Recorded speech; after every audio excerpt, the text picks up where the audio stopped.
messieurs. Voilà, ça marche. Bonsoir, merci beaucoup d'être venus si nombreux, malgré la neige annoncée depuis 3 jours au centre-ville.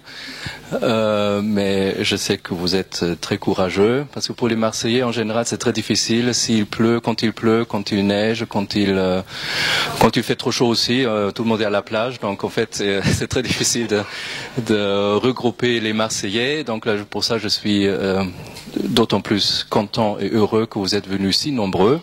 Bien sûr, le sujet ou le thème de cette soirée se prête aussi pour ça, donc la fragilité. Et nous avons donc la joie d'accueillir sur notre tribune, sur l'estrade, Marie-Noëlle Devaux. Vous avez débuté vos études de médecine à Nancy, puis à Marseille. Après, vous êtes mariée. Vous êtes encore étudiante lorsque vous attendez votre premier enfant, mais votre vie bascule lorsque vous découvrez après votre accouchement que votre fille Anne-Soline est atteinte de trisomie 21. Bouleversée par ce destin, vous publiez un ouvrage témoignage lorsque Anne-Soline a 18 ans en 2014. Ce livre, L'inattendu, est un ouvrage qui raconte votre regard sur l'autre et sur le sens de la vie. Et mère de 3 filles, vous travaillez actuellement à la clinique Sainte-Élisabeth, spécialisée en soins palliatifs. Donc merci beaucoup d'être venu et témoigner. Je vous présente aussi Sylvain Buquet. Sylvain Buquet, vous êtes membre de l'Arche de Jean Vanier depuis 15 ans. Et vous êtes aujourd'hui directeur fondateur de l'Arche à Marseille depuis 2010. Éducateur spécialisé de formation initiale, vous êtes titulaire d'un Master 2 de gestion des établissements sociaux et médico-sociaux. Donc vous avez fait ça au Cage, le Business School, non, c'est ça? Vos projets actuels sont le développement de l'Arche sur Marseille avec l'ouverture de nouveaux foyers sur Saint-Just et l'ouverture d'une nouvelle communauté à Aix-en-Provence. Vous avez 35 ans, marié et père de 5 enfants. Monsieur Laurent de Gérisay.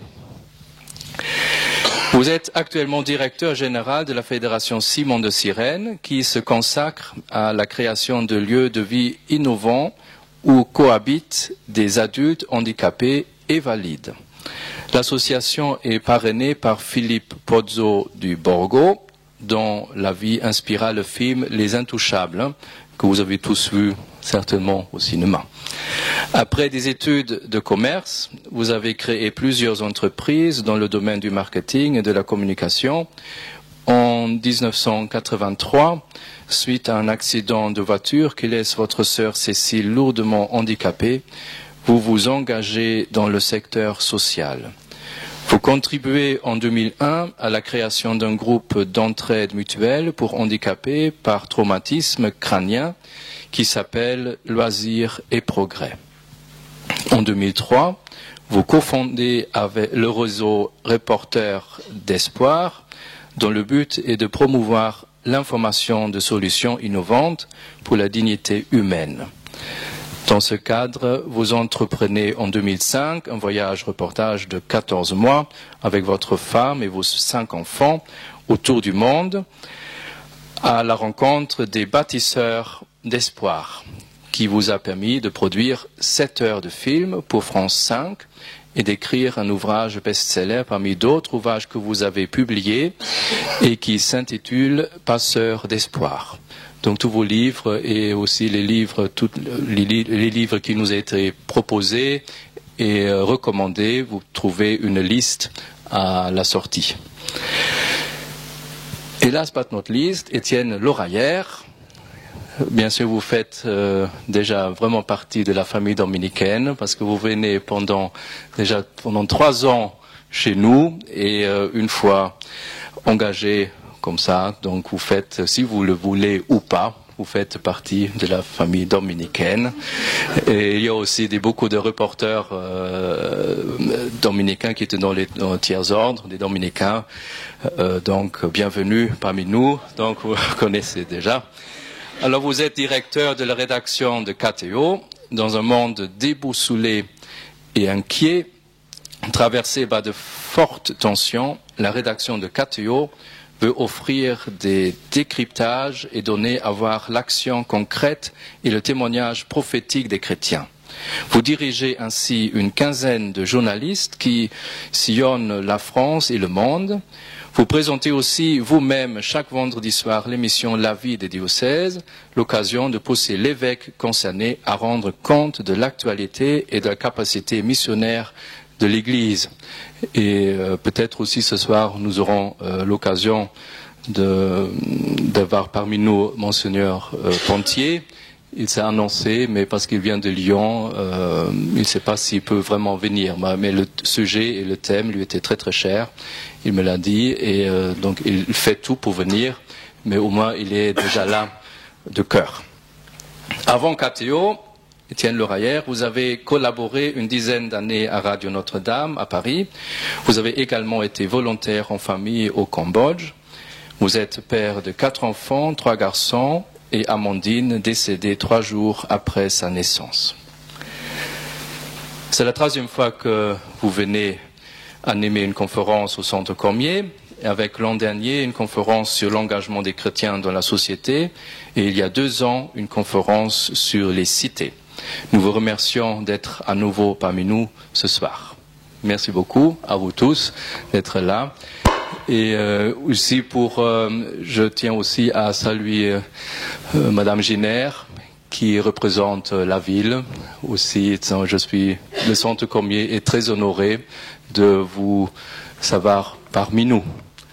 Donc, merci beaucoup aussi à vous que vous êtes tous venus. Et je donne la parole à Étienne Loraillère. Merci.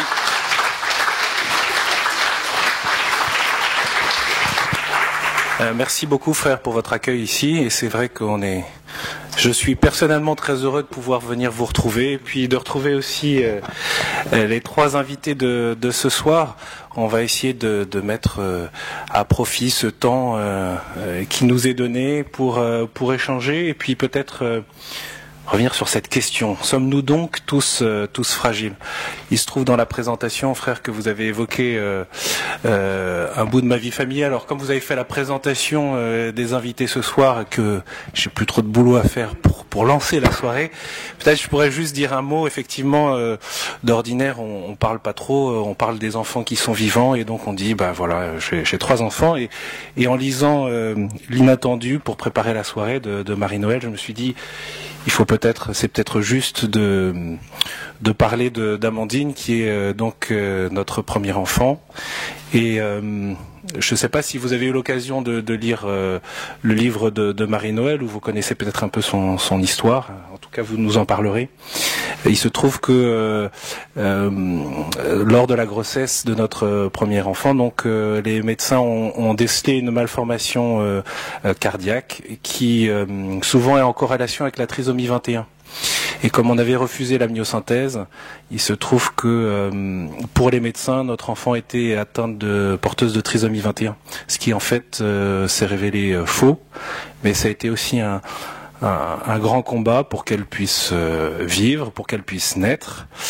Et ça rejoint bien le thème de ce soir de la fragilité, parce que pour des jeunes parents, évidemment, il faut se accueillir et admettre la fragilité d'une vie, et en même temps de découvrir peut-être la puissance de la vie et la puissance de l'amour.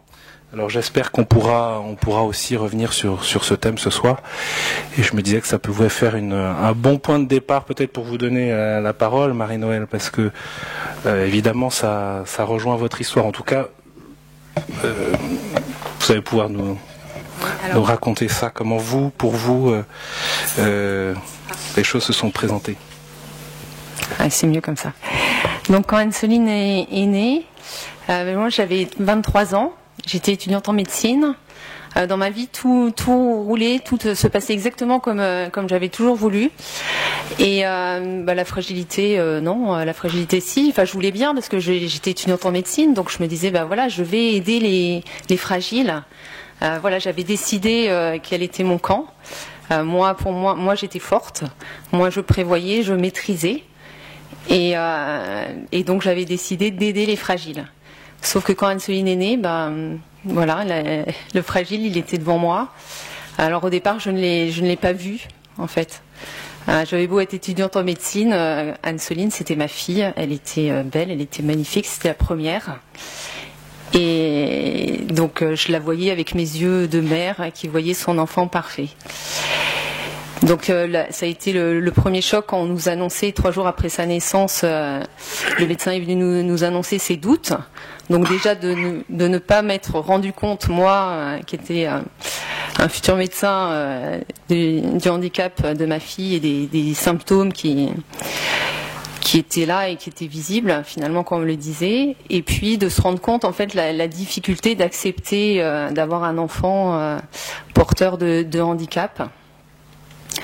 Alors il y avait beaucoup de peur, beaucoup d'angoisse, et puis il y avait aussi le regard et le sourire de ma fille qui me rassuraient. Donc quand j'écoutais les médecins et quand je pensais à l'avenir qui n'allait pas être ce que j'avais prévu, bien sûr j'étais effrayée. Et puis quand je regardais ce petit bébé que j'aimais déjà profondément, j'étais complètement rassurée. Le regard des autres est aussi source à la fois de souffrance, de difficultés, de questionnement. Alors au départ, il y avait le regard des médecins qui était porteur de beaucoup de peur en fait, qui me rassurait pas du tout. Et puis sauf quelques-uns, voilà, qui regardaient ma fille comme une personne, mais d'autres qui la regardaient comme un problème en fait. Ensuite, dans la famille, c'était vraiment plutôt un regard bienveillant et d'accueil.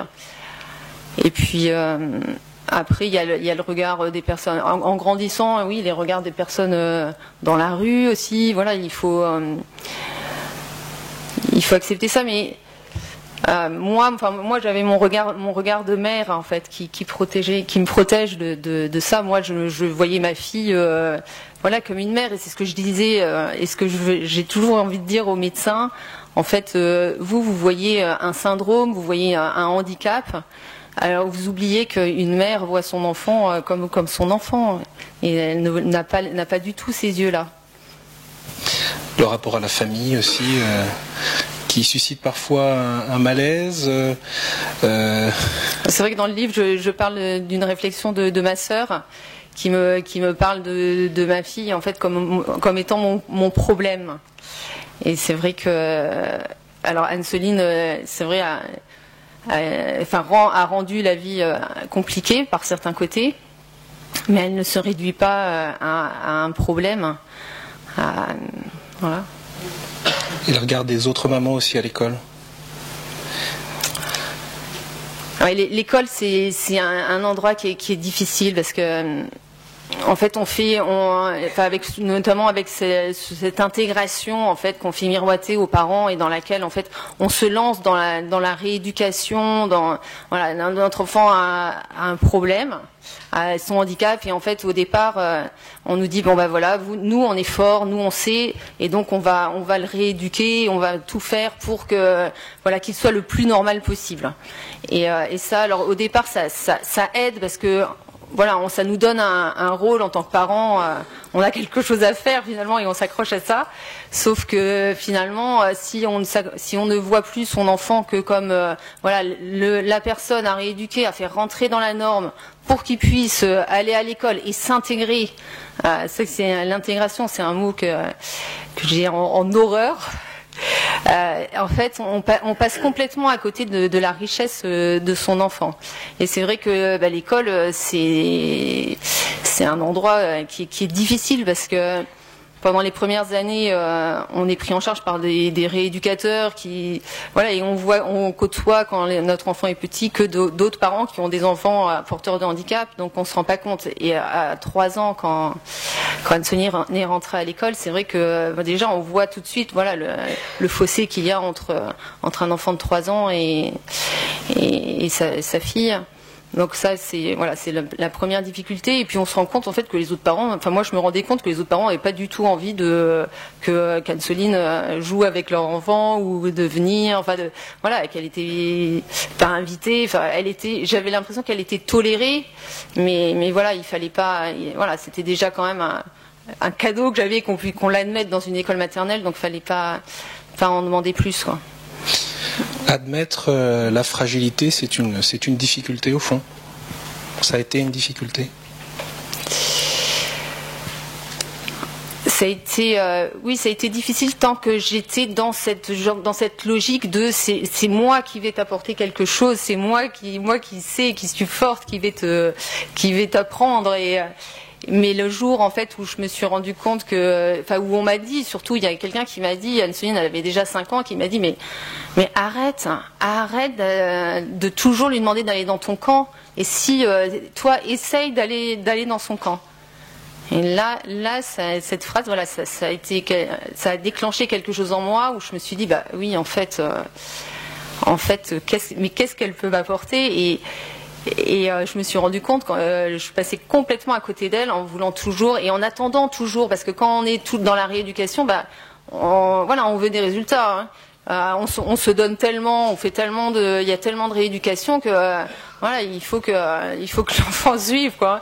Et du coup ça m'a permis quand même de lâcher la pression et puis de me rendre compte que en lui demandant tellement d'efforts en fait, je ne lui laissais pas la chance en fait d'entrer dans la relation. Donc j'ai commencé un peu à lâcher, et puis je me suis rendu compte qu'en fait Anne-Soline elle m'apportait autre chose, par sa présence, par la façon dont elle avait en fait de vivre, de prendre les choses dans la vie finalement.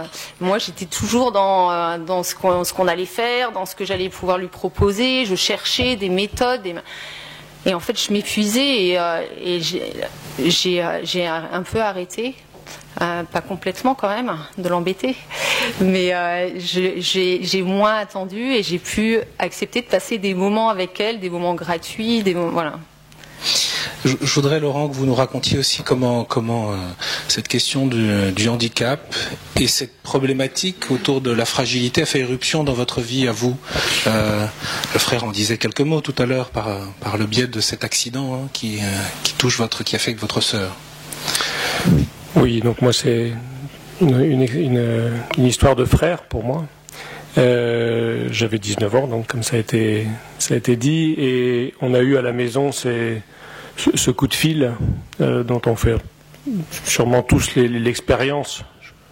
Je ne sais pas s'il y a beaucoup de vies humaines qui échappent à ce coup de fil-là, mais où jusqu'au coup de fil tout va bien, et on est dans la normalité, on est dans une vie où les choses sont en construction quand on est jeune, en promesse pour des parents, dans un système de valeurs qui est assez identifié. Quand on travaillait avec Jean Vanier et Philippe Ozodi-Borgo sur ce livre Tous Intouchables,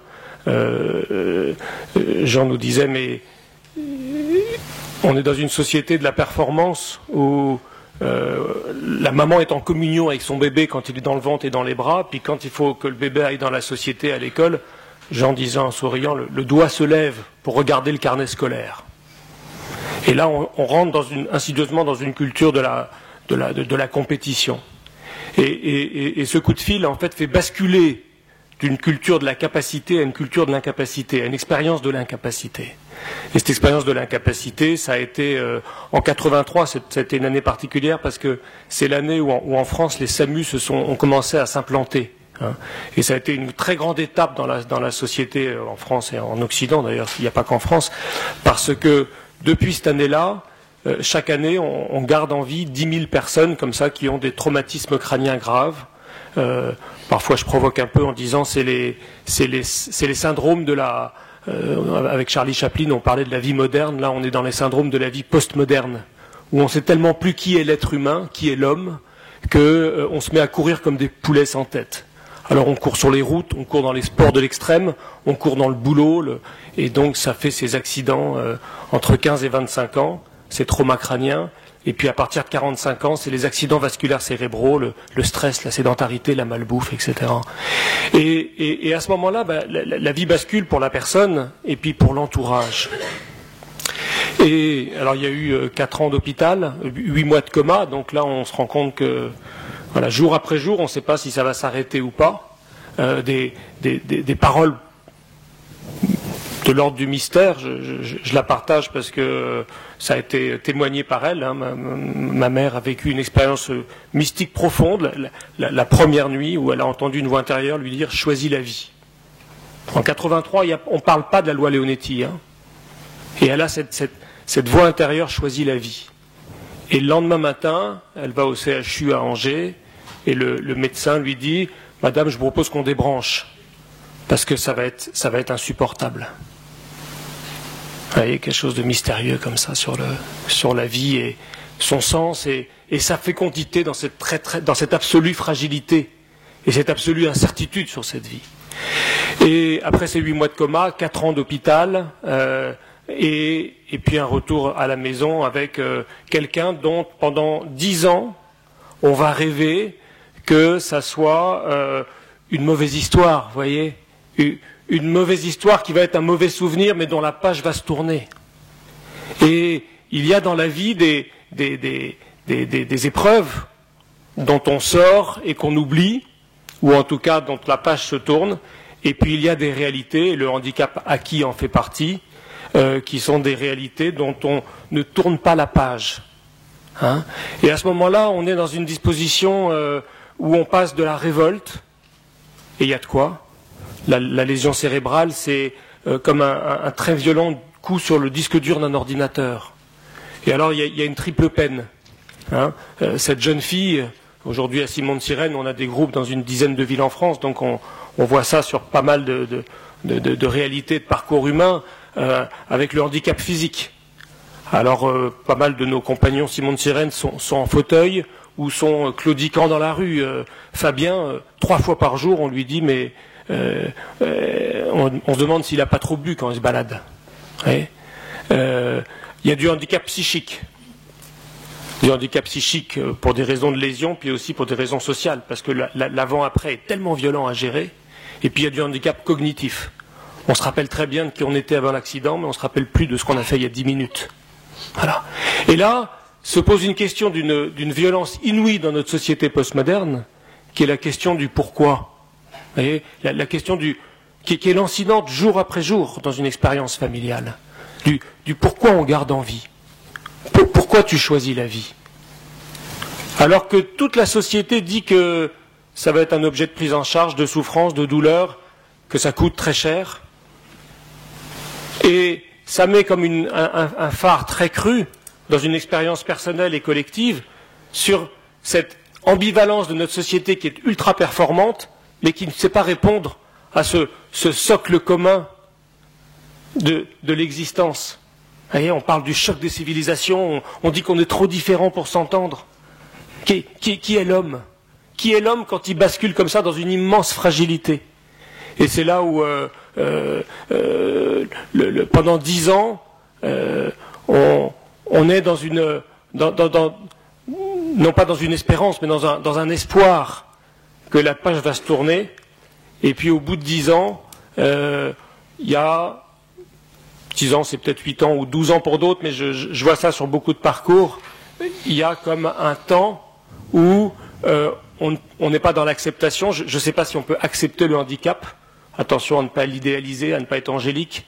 Mais il y a peut-être quelque chose qui se joue de l'ordre du consentement.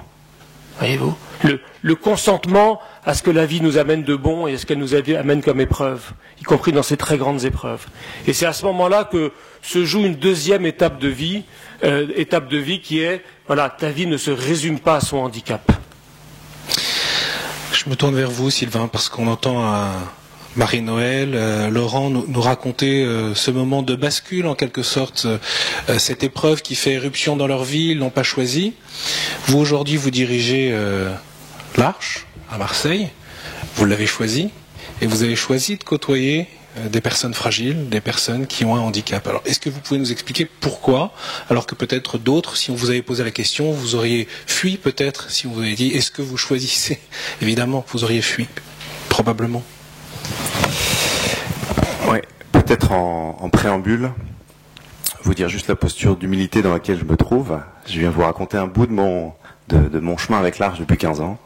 Voilà, je viens à l'Arche, on a une charte qui est une charte internationale qui commence par toute personne est une histoire sacrée. Voilà, toute personne est une histoire sacrée. On a pris l'habitude de raconter nos histoires sacrées. On dit nos histoires saintes. Et alors je le fais ce soir, mais chacun d'entre vous a aussi une histoire sacrée, une histoire sainte. Et juste je voulais vous partager que c'est bon de la partager. Donc moi j'ai la chance de le faire ce soir. N'hésitez pas vous aussi là où vous êtes de partager votre histoire sainte, qui est aussi une histoire sainte. Voilà. Mon histoire c'est donc un échec. En médecine. Voilà, un échec en médecine à 18 ans, 19 ans. Un échec et donc le deuil d'une carrière de médecin, le deuil d'une inscription dans la lignée de médecins. Voilà, dans ma famille, il y a beaucoup de médecins. Et donc, une amie me parle de l'Arche à Rennes. Je ne connaissais ni l'Arche ni les personnes avec un handicap. L'idée était pour moi de me ressourcer, de me retourner.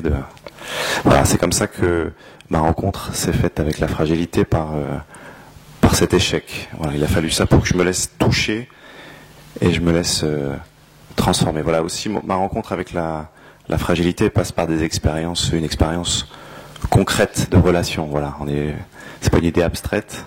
Je suis allé dans cette maison et j'ai été accueilli par Yasmina notamment en fauteuil.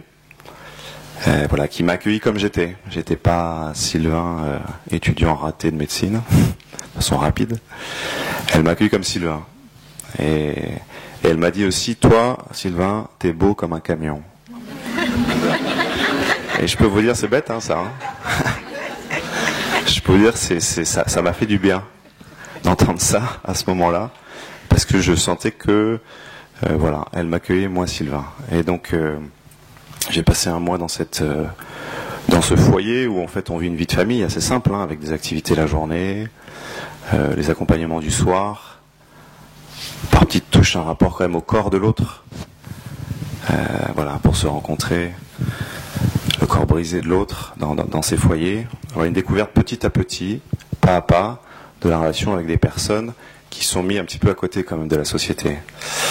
Et je m'attendais à trouver quand même un peu de tristesse. La fragilité, quand on parle de fragilité, rôde quand même la souffrance derrière. On entend, enfin, quand on évoque la fragilité, la souffrance n'est pas très loin. Voilà, souffrance du manque, souffrance du deuil. Bon, je m'attendais à trouver ça dans ces maisons un peu reculées en Bretagne. Et puis j'ai trouvé un monde de joie, un monde de joie. Et ça m'a profondément touché, profondément interrogé. Pourquoi tant de rire, de joie dans ce lieu qui devrait être un lieu de souffrance. Et puis au bout d'un mois, je devais rentrer, voilà, et puis on célébrait les départs. On célèbre souvent les départs à l'Arche, il y a beaucoup de passages. Et puis au moment où je devais partir, Yasmina, cette personne en fauteuil qui avait un peu les yeux de travers, là, elle se tourne vers moi avec ses yeux qui cherchaient mes yeux, et puis elle me dit simplement, toi Sylvain, tu restes avec nous. Et en mettant sa main sur l'épaule, voilà. Et cette phrase-là, eh ben, elle m'a profondément retourné. C'est fou, hein, une phrase comme ça, toute simple. Avec une personne qui, a priori, ne fera jamais rien de sa vie, eh ben, cette personne-là, elle m'a profondément touché. Et ce « toi, tu restes avec nous », je l'ai pris comme une injonction, comme une demande, Jean Vanier parle souvent du cri du pauvre. Et du coup, j'ai dit ok, de façon mystérieuse. Voilà, j'avais 19 ans, pas de diplôme, je venais de rater une belle carrière de médecin. Et une personne en fauteuil roulant au fin fond de la Bretagne me dit, toi, tu restes avec nous. Et je sens que c'est là que je suis appelé. Voilà, c'est comme ça que ça a commencé. Vous citiez Jean Vanier, qui vous est aussi cher et proche. Jean Vanier dit que les personnes fragiles nous font un cadeau, c'est de donner le droit de cité à à la fragilité et donc aussi à nos fragilités. Alors peut-être Marie-Noël, puis Laurent, on peut continuer à... Sylvain évoquait combien ça a transformé sa vie, il y a quelque chose qui a changé irrémédiablement. Est-ce que vous pourriez nous raconter un peu, vous, ce cheminement, peut-être pour vous-même, pour votre vie de famille, votre vie de couple, pour les projets que vous faisiez et la manière dont vous appréhendez désormais la vie? N'hésitez pas d'ailleurs si vous souhaitez à interagir, je vais vous donner la parole, mais après n'hésitez pas à la prendre aussi. On peut réfléchir ensemble. La première chose, c'est qu'Anne-Soline, voilà, elle m'a montré mes propres limites en fait à accueillir, dans ma famille, une personne fragile qui est porteuse de handicap. Ça a été la première chose à laquelle qui m'a retournée, parce que même Anne-Soline au départ, je refusais ça, je ne voulais pas. C'était plus fort que moi. Je ne voulais pas rentrer là-dedans. Et donc il a fallu accepter quelque chose qui pour moi, était inacceptable. Je n'en voulais pas. Ce n'était pas prévu. Et c'est pas comme ça que ça devait se passer. Donc voilà. Et pourtant, je l'aimais, profondément. Donc se rendre compte, en fait, cette distorsion en moi, et accepter ça, et accepter ma propre fragilité pour accueillir cet enfant qui m'était donné. Donc voilà, ça a été la première chose qui s'est passée en moi. Et puis toutes les questions aussi. C'est vrai, pourquoi la colère? Enfin, j'avais 23 ans. C'était révoltant. Et puis après, ce qui s'est passé, c'est que c'est la relation avec Anne-Soline, en fait. Vivre avec elle, en fait, je me suis rendu compte que ça m'apprenait plein de choses, et en effet sur moi, qui était incapable de m'asseoir, de me poser, de prendre du temps gratuitement. En fait, Anne-Soline, elle fait pas grand-chose de ses journées, hein. Mais elle est là, elle a une présence, elle est toujours prête pour partager un moment simple avec nous, pour rire, il y a quelque chose en elle de joyeux qui pour moi est un mystère. Elle a une joie intérieure qui rayonne d'elle. Que je n'explique que j'explique pas. Moi j'ai pas cette joie là spontanément. Moi je suis toujours dans mes pensées, je réfléchis. Elle alors je dis pas que c'est mieux de pas réfléchir, mais voilà, elle est pas polluée par son intellect et à toujours prévoir, donc ça c'est une richesse qui est formidable. Laurent.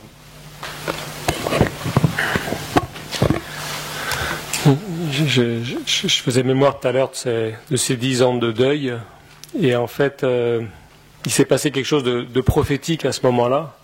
C'était un jour très précis dont je fais souvent mémoire, et c'était prophétique. C'est sorti des entrailles d'une maman, celle de Cécile et la mienne, qui après avoir dit pendant 10 ans Cécile va guérir, Cécile va se marier, Cécile va, etc., a tout d'un coup, comme ça, fait cette étape du consentement.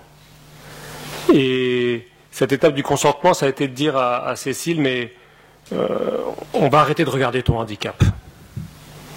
C'est un sacré regard quand même, hein, sur quelqu'un en fauteuil, etc. Et on va regarder tes capacités. Autre regard, d'une espérance bouleversante. Sur quelqu'un qui, encore une fois, a un corps tout blessé et qui ne se rappelle pas de ce qu'elle a dit il y a 10 minutes avec un QI de 7-8 ans. Et en même temps, dans ce que tu dis, je retrouve un peu de Cécile, parce qu'elle est aussi lumineuse, elle accueille de manière incroyable, elle est joyeuse. Parfois elle a mal, alors elle le dit, mais sinon elle est vraiment profondément joyeuse. Et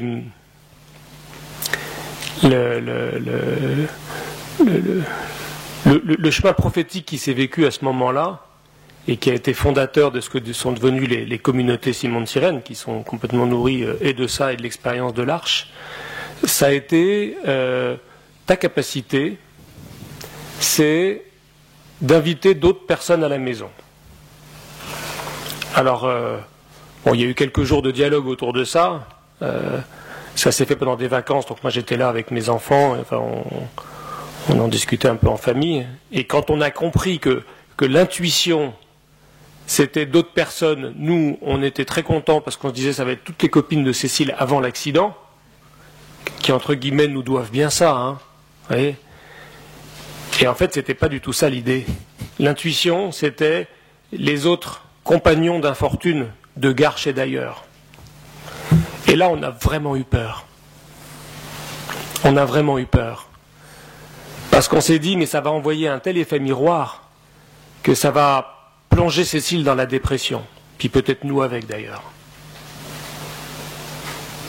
Et je trouve que c'est très important de nommer cette peur du handicap.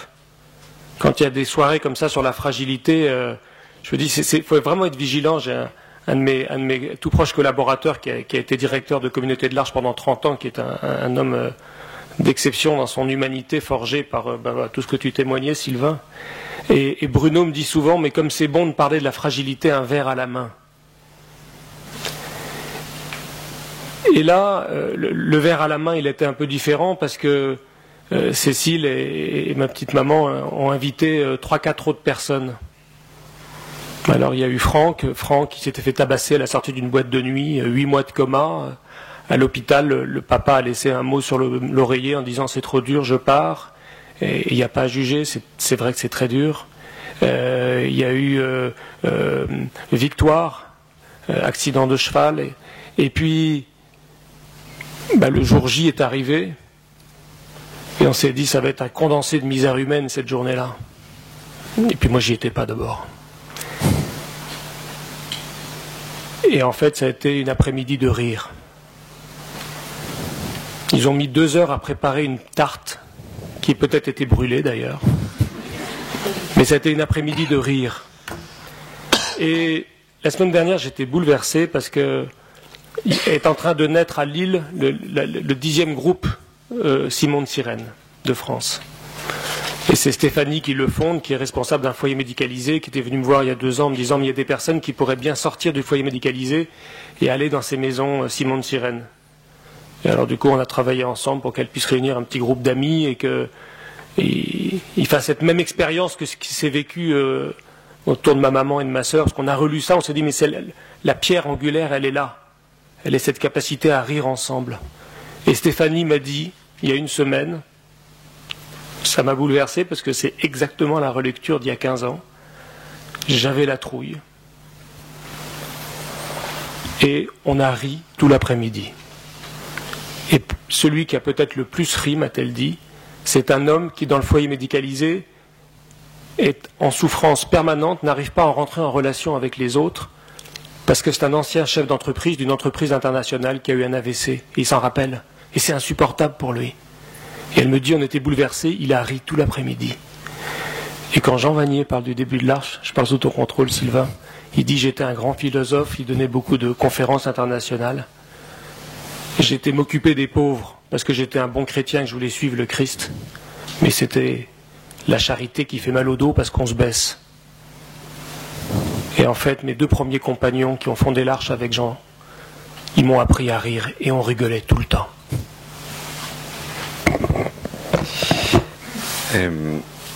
De fait, pour répondre à la question, moi, Yasmina, elle m'a...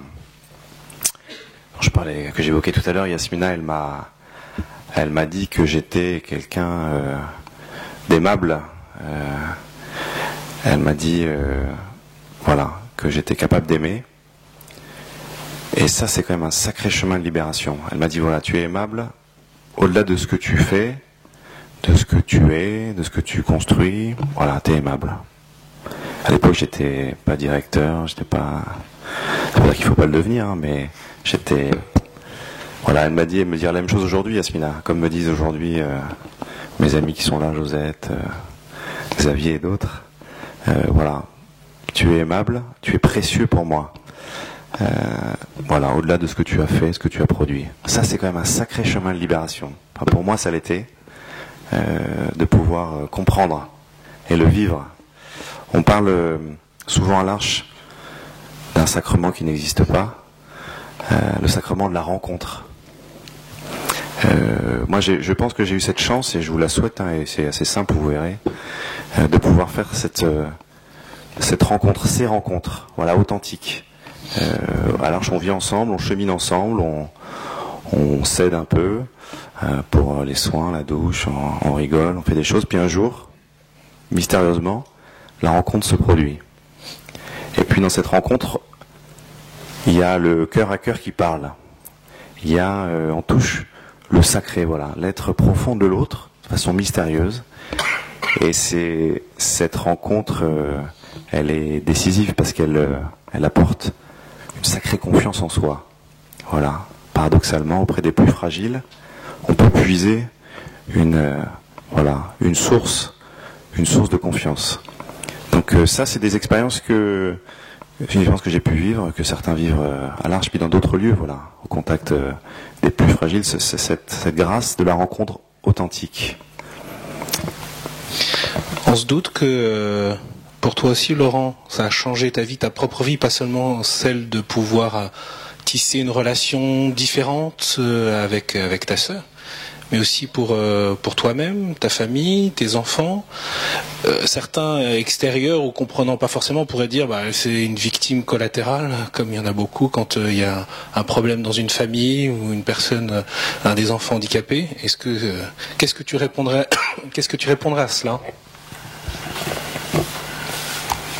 C'est toujours plus facile de parler des autres que de soi.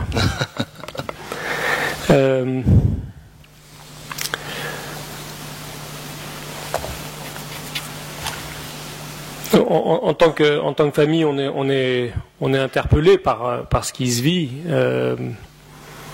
C'est vrai que ce premier repas partagé là dont je vous ai parlé, moi, ce qui m'a profondément touché, c'est très vite de réaliser. Alors, comme je suis un entrepreneur, j'ai commencé tout de suite à écrire et puis à structurer un projet. On se refait pas. Et puis, en fait, j'avais écrit qu'il fallait que ça reste un tout petit groupe, etc. Et puis, ça a sonné à la porte. Et en fait, ça fait 15 ans que ce groupe y vit. Et il y a une centaine de personnes, moitié handicapées, moitié valides, et on ne sait pas à qui ça rend le plus service, à qui ça fait le plus de bien selon les jours. Et ça, c'est vraiment quelque chose qui m'a profondément fait réfléchir. On est dans un lieu où je peux le partager. Moi, je crois que ce que ça a profondément changé, ça a été sans violence.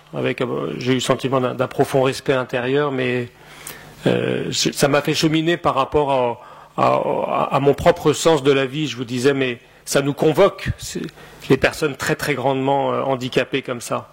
Et peut-être particulièrement dans ce avant-après qui est encore plus frappant que quand on devient très dépendant avec l'âge ou voilà, quelque chose qui, entre guillemets, est plus naturel.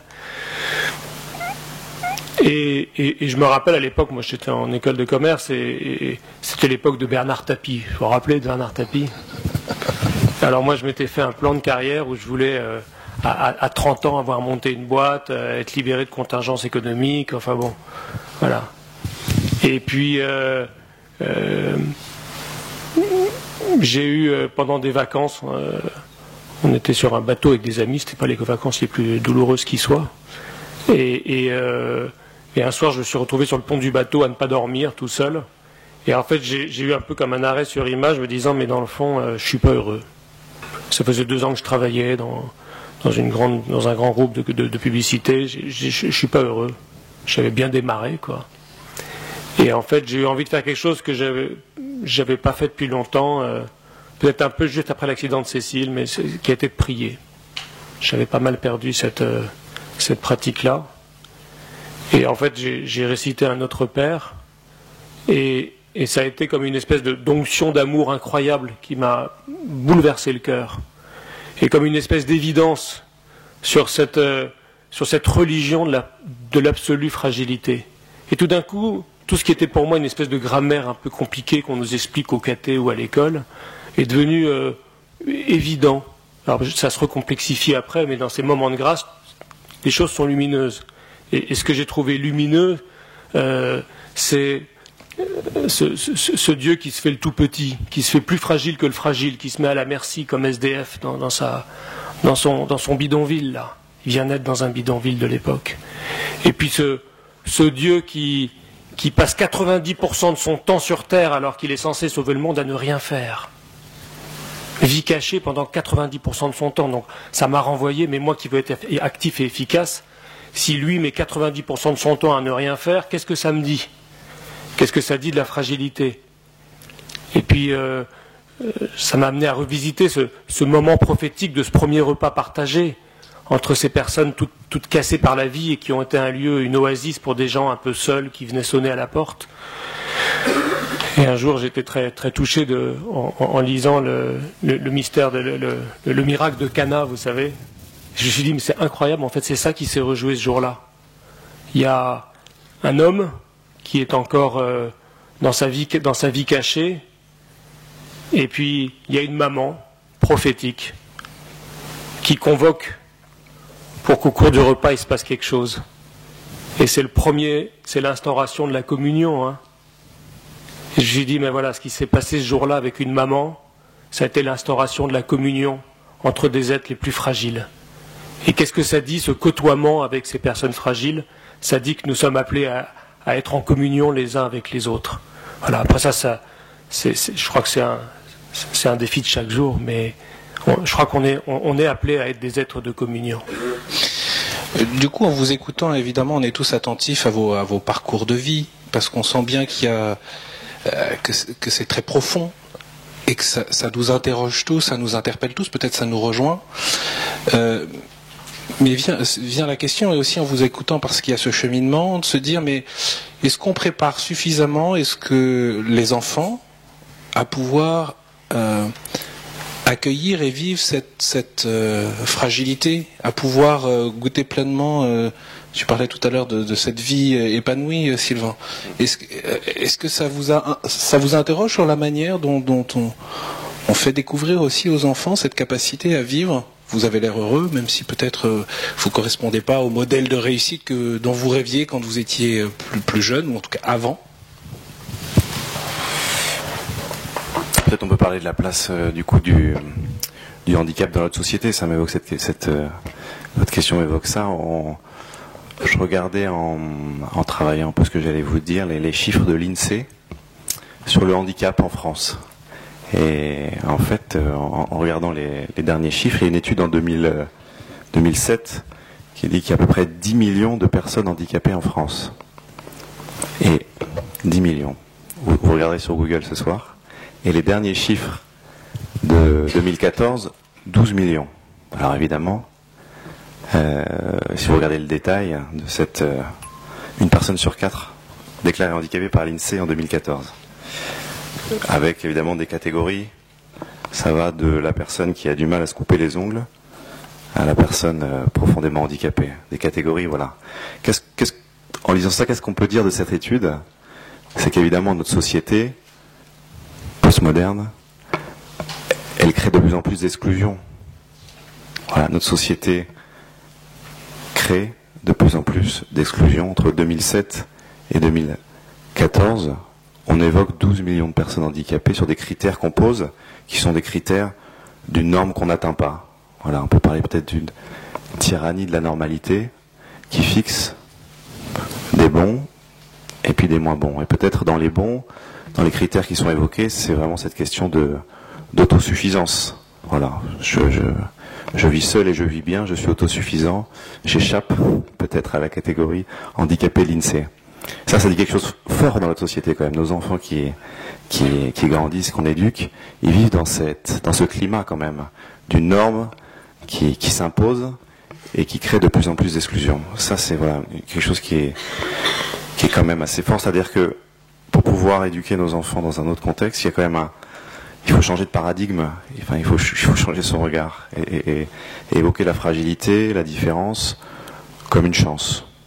Voilà. Et ça c'est un sacré projet, un projet politique, un projet de société, de se dire voilà, d'appréhender, d'avoir une vision positive de la fragilité. De fait, ce n'est pas du tout la réalité de notre monde d'aujourd'hui.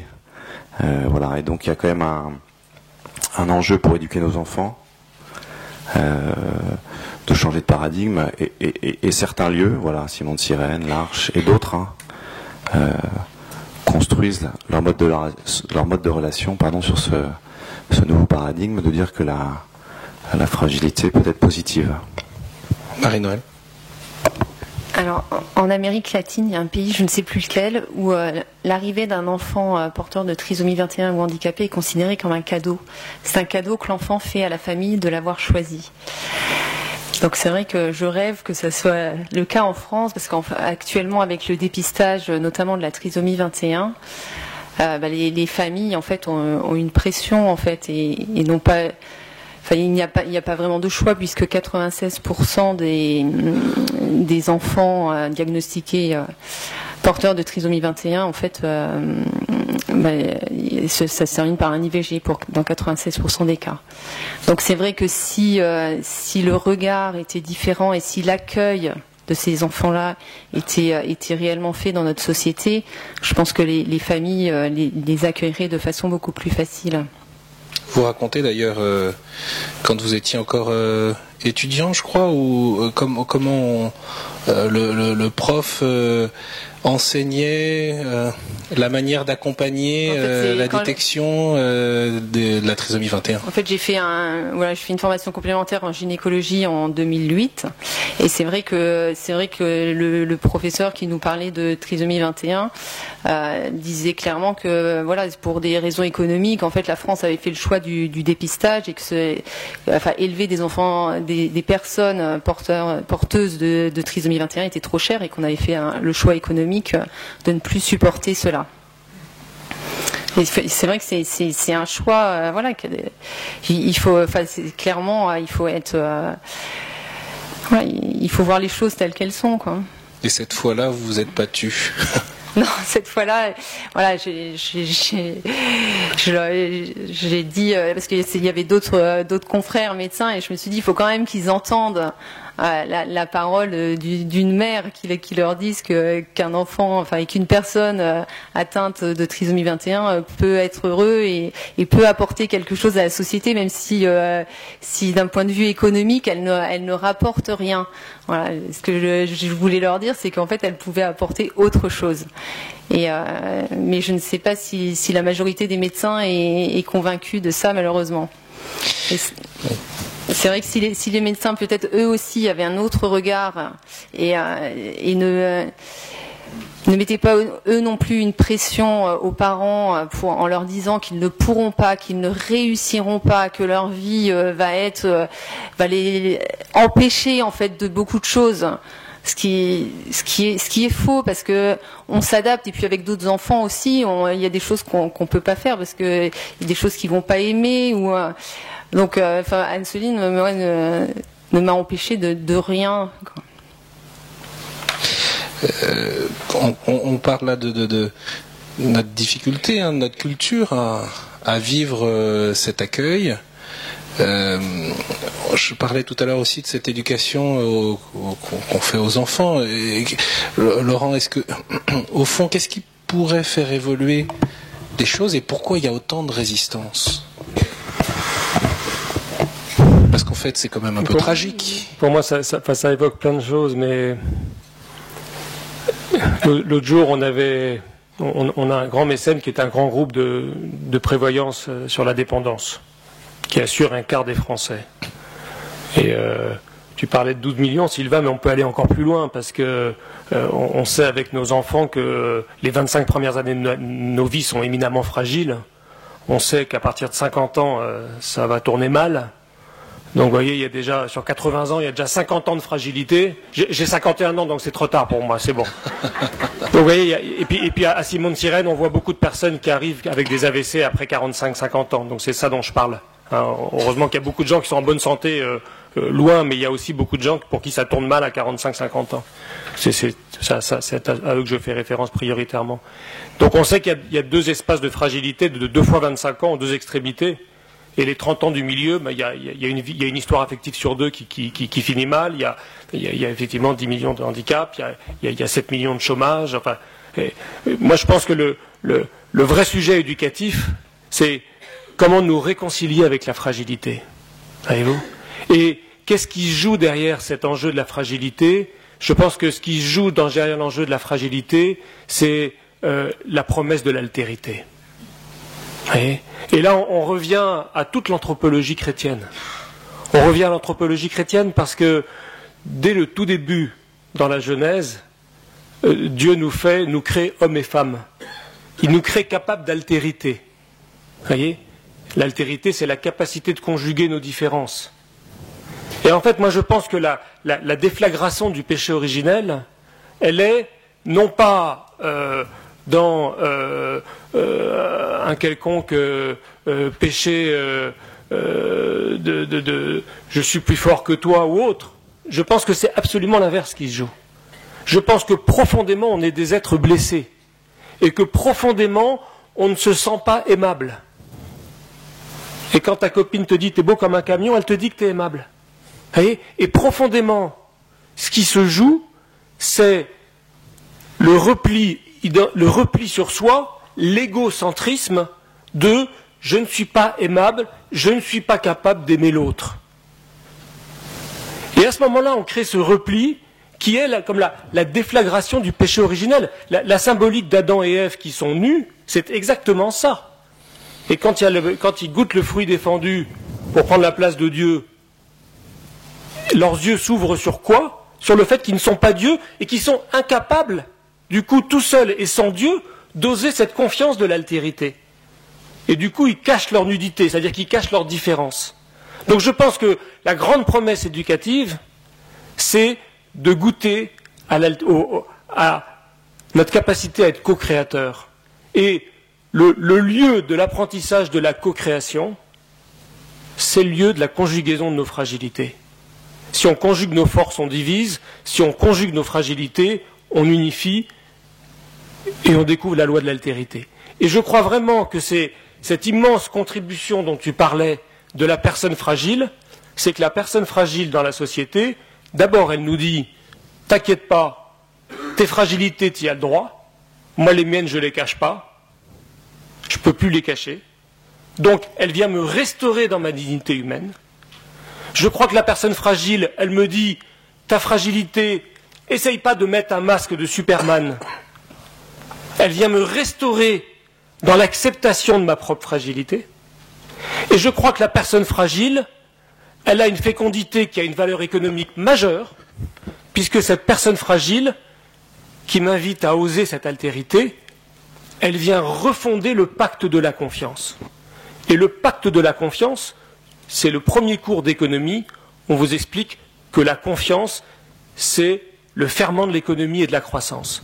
Donc je crois que la personne fragile vient fonder ce à quoi nous aspirons tous, c'est une société fraternelle. Et c'est une société de confiance qui est le prérequis d'une société de croissance durable.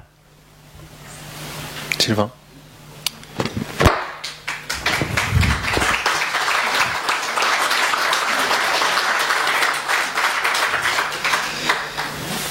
Ouais, moi je voulais rebondir, mais sur l'enfant que nous sommes à l'intérieur assoiffé d'amour.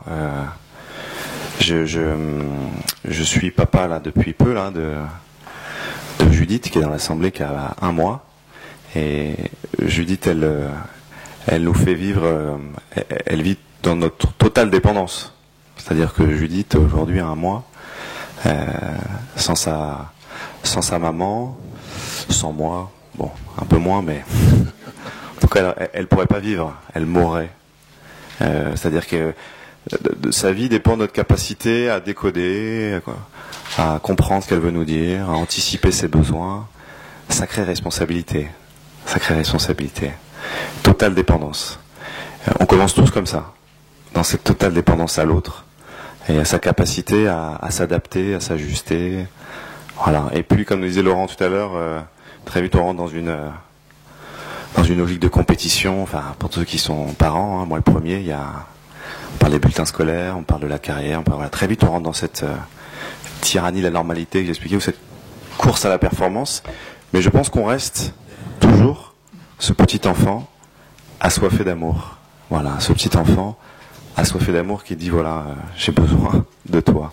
Et peut-être les personnes fragiles dans nos sociétés, les personnes handicapées, les personnes fragiles, elles ont ce don de pouvoir parler au petit enfant qui est en nous, qui a cette soif d'amour, voilà, de pouvoir justement retrouver ce cœur à cœur. Et ça, c'est comme ça qu'on crée du lien, c'est comme ça qu'on vit ensemble. Vous savez, quand on évoque la réussite, le pouvoir, ou les belles réalisations, ça suscite l'admiration. Voilà, quand on évoque les belles réalisations de chacun, ça suscite beaucoup d'admiration, mais ça crée aussi pas mal de séparation, parce qu'en disant ça, on voit ce qu'on fera jamais. Alors que quand on évoque ensemble nos fragilités, nos manques, ça rassemble, voilà, ça rapproche. Et la fragilité rapproche. Et de fait, elle évite de la séparation. On a tout un travail actuellement à l'Arche sur l'utilité sociale de l'Arche. On se pose la question à quoi peut servir l'Arche, parce que et on a une docteure en sciences sociales là, qui s'appelle Elena Lassida, qui nous aide un peu là et qui nous aide à réfléchir à cette question. Et elle nous dit, je vous lis ce qu'elle dit à ce sujet. L'approche positive de la fragilité nous dit que la force du lien social ne réside pas seulement dans le partage de nos compétences, de nos puissances et de nos savoir-faire, mais aussi dans la capacité à avouer et à mettre en commun nos manques. Voilà, la force du lien social ne réside pas que dans le partage de nos compétences, mais aussi et surtout dans notre capacité à avouer et à mettre en commun nos manques. La fragilité, donc, qui crée un lien social fort, qui ouvre à la fraternité, qui ouvre à la confiance, au développement économique, du coup, et on revoit là aussi l'entrepreneur dans le domaine social. Hein. Mais pourquoi, au fond, ce message semble si peu compris? Alors, on parlait tout à l'heure de Philippe Pozzo di Borgo, et puis de ce film Intouchable qui a fait un carton. Même au-delà de toute espérance d'une certaine manière.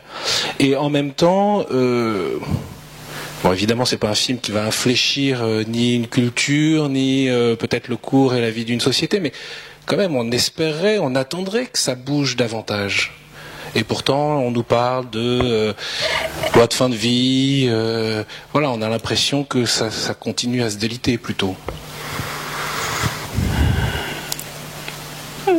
L'histoire d'Intouchable, souvent les gens m'ont dit, dis donc bravo, Simon de Sirène, Intouchable et tout. Et je suis obligé par honnêteté du coup d'expliquer que quand Philippe Pozzo di Borgo m'a appelé, on était devenus amis à ce moment-là, et qui m'avait dit, voilà, il y a un film qui va se faire sur mon livre, etc. Je voudrais que les droits d'auteur aillent à Simon de Sirène. Moi, je me suis dit, oh là là, quelle galère ce truc-là. Un film sur son bouquin, ça va être un bide, et puis ça peut pas marcher. Alors quand les gens me disent que c'est parce que j'étais un expert en communication, vous voyez, comme quoi. C'est Sainte Thérèse qui dit qu'il faut beaucoup d'humiliation pour faire un peu d'humilité. Voilà. C'est sûr qu'Intouchable, ça a été une allégorie, mais qu'est-ce qui s'est joué dans Intouchable? En fait, il s'est joué avec l'Arche. On a fait une grande fête après, au moment où on a lancé ce manifeste, là, Tous Intouchables. On a été au Conseil économique et social à Paris, avec 200 de nos membres de communauté, puis on a invité des ministres, des institutions, des associations, les médias, etc. Et en fait, on a voulu témoigner de ce qui se vivait dans nos communautés. Et on a fini d'ailleurs avec un super clin d'œil, parce qu'on savait que ça ferait pas le 20h de TF1, tout ça. Et du coup, on a demandé à Omar Sy, c'était secret, on l'a juste dit aux journalistes, de venir le soir donner un grand cours de danse comme dans le film. Et alors c'était super drôle, parce qu'il y avait Omar Sy qui est arrivé, le dieu Omar Sy quand même. Moi, mais j'avais deux filles ados qui, ce soir-là, bizarrement, étaient très intéressées par ce que je faisais. Qui étaient très très désireuses de venir découvrir un peu plus Simon de Sirène. Et qui n'ont pas lâché Omar Sy. Elles se sont mis en selfie avec Omar Sy. Là, j'ai eu un succès dingue ce soir-là avec mes ados.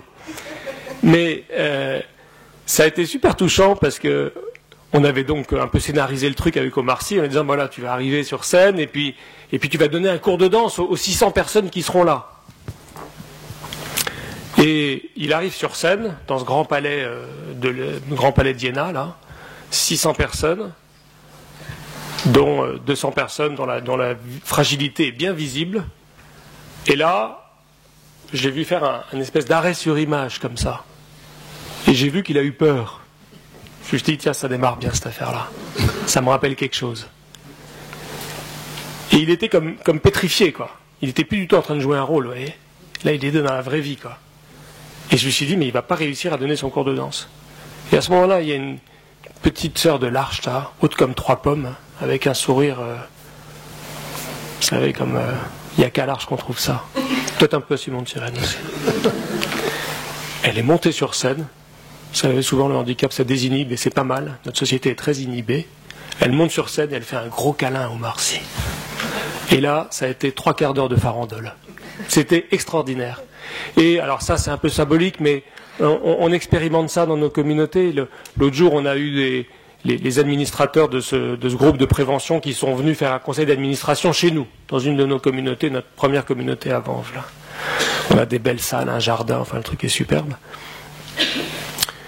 Et à la fin, on aime bien qu'avant qu'ils visitent la communauté, il y ait le témoignage d'un binôme, le même binôme que dans Intouchable finalement.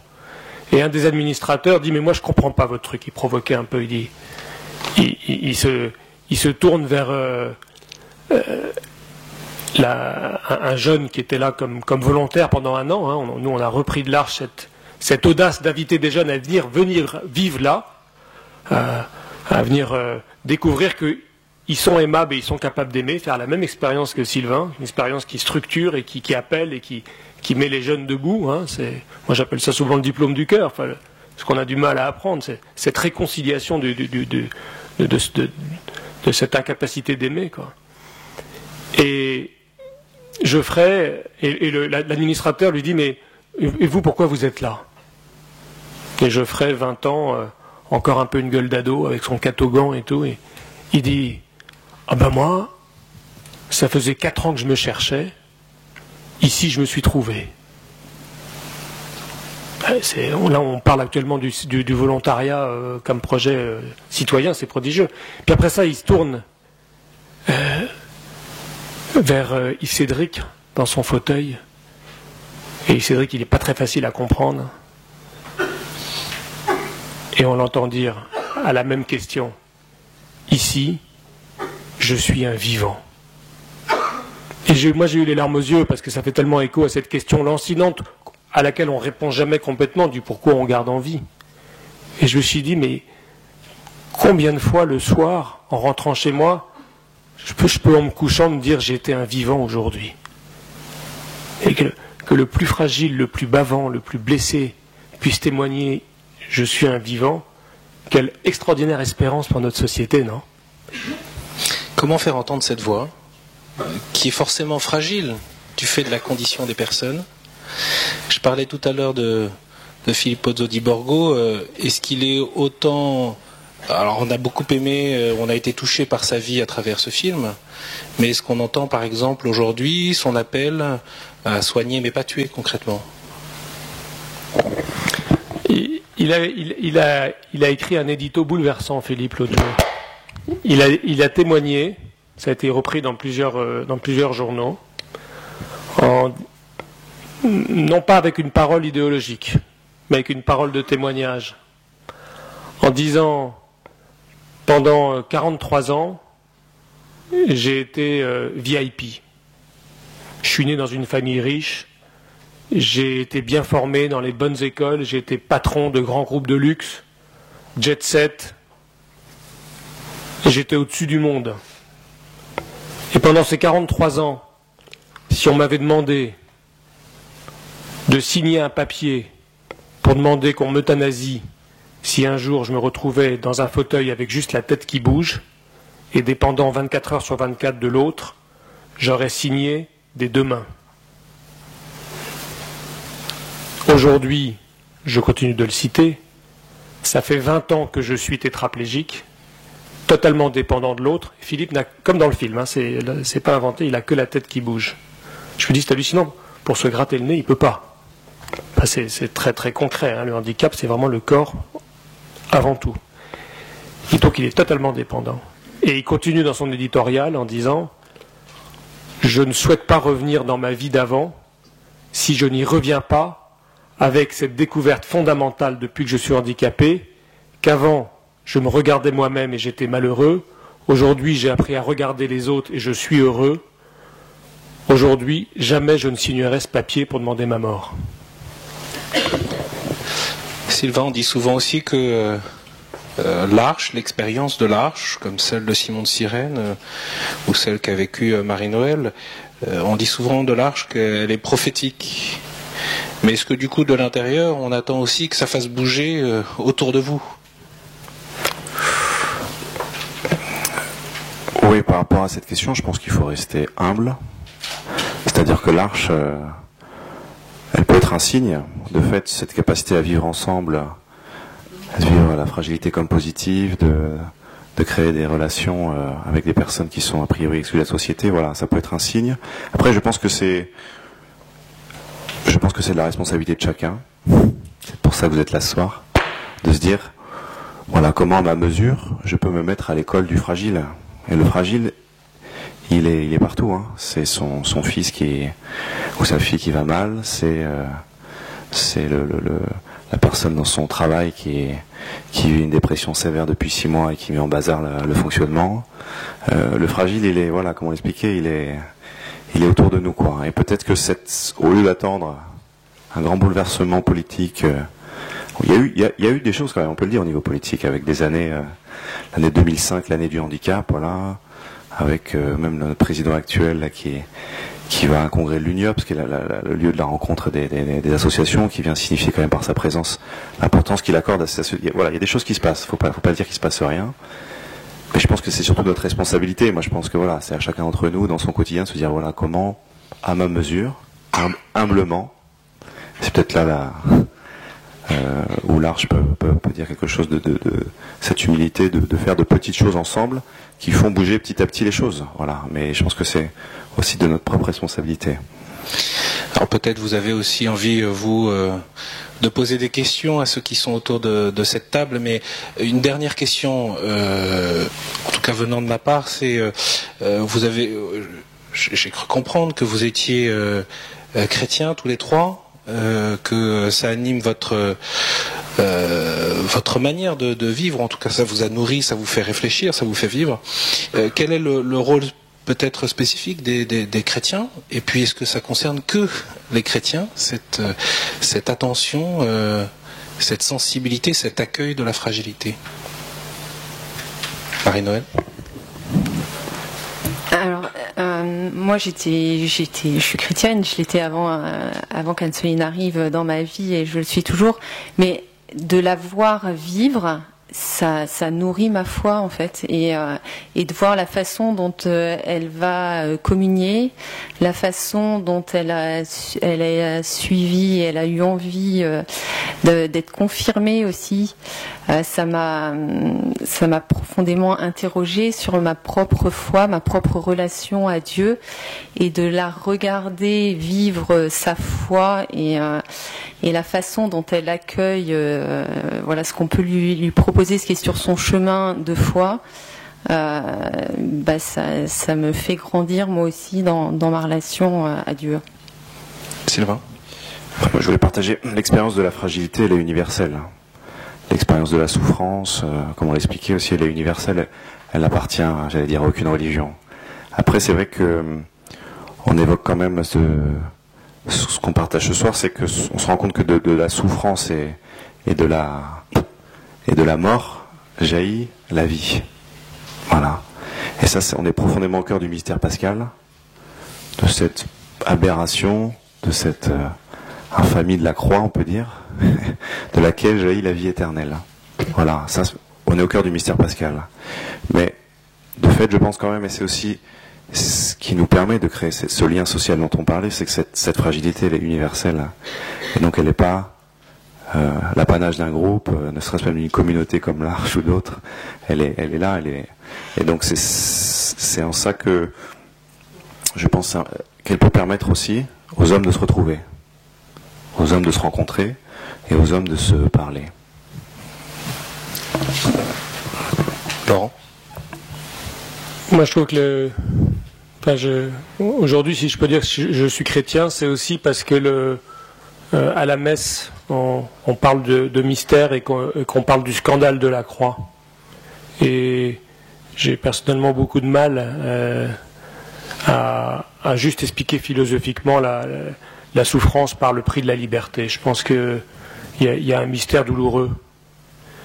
Et je reste régulièrement nourri par cette méditation sur le consentement. Il y a des parts de notre vie où on est appelé à choisir, où on peut choisir, où on peut s'engager par choix, en fonction de nos talents, en fonction de nos désirs, en fonction de nos révoltes.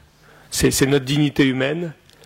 Et puis il y a une part peut-être plus grande, où nous ne choisissons pas, mais nous sommes invités à ce consentement. Et souvent on me demande, mais d'où vient le nom Simon de Cyrène? Alors j'aime bien témoigner que c'est pas moi qui l'ai choisi, que c'est Marianne handicapée. Et c'est un nom qu'au début moi j'aimais pas beaucoup, parce que c'était pas un personnage qui me parlait. Et puis moi j'essaie d'avoir une prière assez ignatienne, vous savez, où on essaie un peu de se scénariser les scènes, hein, de se mettre à la place d'eux. Alors j'essaye un jour de me mettre à la place de Simon, comme ça. Et alors je dis, mais on dit que c'était un paysan. Alors un paysan au Moyen-Orient, il devait aller au champ très tôt parce qu'il fait chaud. Et puis il devait rentrer quand le soleil était au zénith, donc vers midi. Et c'est effectivement à cette heure-là que, à la sortie de Jérusalem, à l'époque c'était un terrain vague, hein, avec ce Golgotha, là, cette petite colline, et il voit une troupe vociférante. Et alors, Saint Ignace permet d'avoir sa propre interprétation. Donc c'est pas une interprétation estampillée par Rome que je vous partage, mais c'est voilà ce qui m'est venu ce jour-là. Et je me suis dit, dans le fond, s'il avait voulu rentrer vite chez lui, il y avait sûrement un chemin plus rapide et moins encombré que d'aller croiser le chemin du groupe vociférant. Alors je me suis dit, mais pourquoi il croise le groupe du chemin vociférant? Et puis là, j'ai eu comme un flash de l'histoire dramatique de beaucoup de compagnons de Simon de Cyrène, qui sont beaucoup des accidents de la route. Et je me suis dit, c'est sur la route, vous savez, parfois il y a des ralentissements, et en fait ça ralentit quand de l'autre côté il y a un drame. Et je me suis dit, mais qu'est-ce qui se joue dans ces moments-là? On est des êtres mêlés. Est-ce qu'il joue de la compassion? Sûrement un petit peu. Et est-ce qu'il joue un peu de voyeurisme? Peut-être aussi. Et alors je me suis dit, qu'est-ce que Simon a vécu à ce moment-là dans son humanité? Qu'est-ce qui l'a attiré vers ce groupe vociférant? Qu'est-ce qui a fait que Simon a peut-être fait un petit détour pour aller voir celui qui était l'opprobre, sujet à l'opprobre? Et puis je me suis dit, mais il y a un proverbe qui dit qui s'y frotte s'y pique. Et c'était le moment où le Christ n'y arrivait plus, troisième chute, les 50 coups de fouet, la croix trop lourde, et les soldats voulaient qu'il arrive vivant là-haut, c'était l'ordre. Et du coup, Simon a été réquisitionné. Il n'a pas choisi. Et alors, quand on est associé au malfaiteur, le regard change. Hein. Alors, je me suis dit, qu'est-ce qui a fait qu'on parle de Simon dans la Bible, plutôt comme un personnage de référence, malgré tout? Alors, on peut dire, c'est parce qu'il a choisi de porter la croix du Christ. Peut-être qu'il a choisi, peut-être qu'il n'a pas choisi. Et s'il n'a pas choisi, quelle a été sa liberté à ce moment-là? Je me suis dit, s'il a été réquisitionné, c'est peut-être qu'il n'a pas choisi. Et s'il a été réquisitionné, peut-être qu'à ce moment-là, il a été humilié. Et peut-être qu'il a été tenté de se cacher, comme, vous savez, on voit les gens qui sont réquisitionnés, qui se cachent. Et peut-être que sa liberté à ce moment-là, ça a été de ne plus avoir peur du regard des autres, du qu'en dira-t-on, de ceux qui se moquaient. Et peut-être sa liberté à ce moment-là, ça a été de regarder le malfaiteur, le criminel, et de rencontrer le Christ.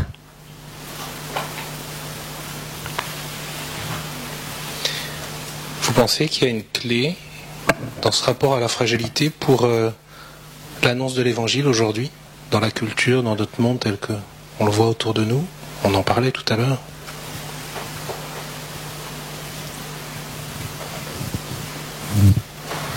Vous disputez pas le micro, hein. C'est la fin de soirée, là. La question, c'est une clé de lecture, une clé... Non, est-ce qu'il y a un enjeu majeur, au fond, pour que l'annonce de l'Évangile puisse être crédible? L'enjeu, il est de fait déjà de se reconnaître de fait les uns les autres comme dans une humanité commune, ça c'est sûr, comme on disait tout à l'heure, de pouvoir se regarder en face, en frère et en sœur. Ça, je pense que l'enjeu déjà principal, il est évidemment là, il est déjà énorme. Après, c'est sûr que la vie de Jésus, et Laurent évoquait un passage de la vie de Jésus, l'épisode de la croix qu'on évoquait là, cette croix mystérieuse, incompréhensible, Jésus, fils de Dieu, qui meurt, qui souffre. Bon.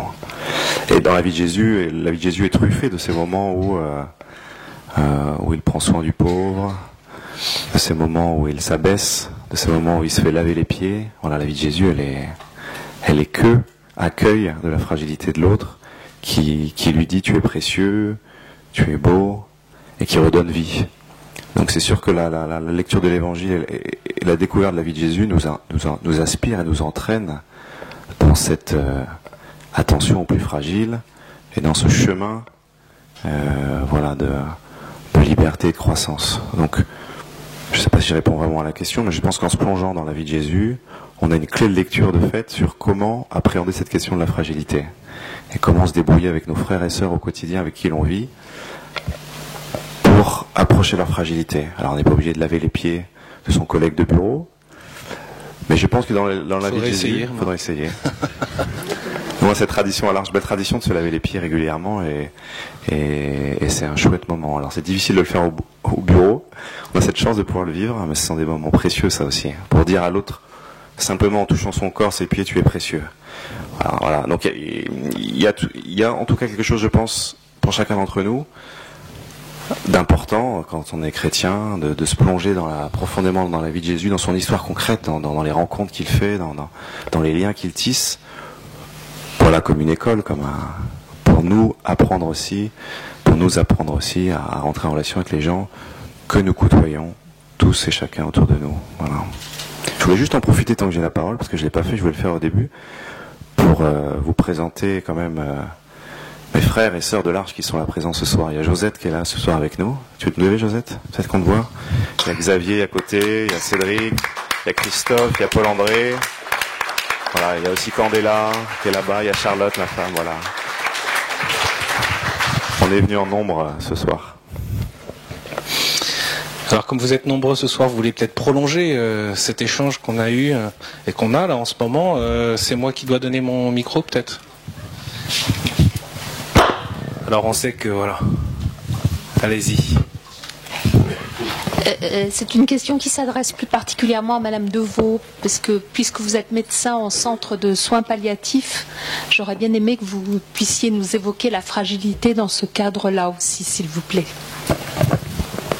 Alors c'est vrai que la fragilité, il y a la fragilité au début de la vie, puis à la fin de la vie.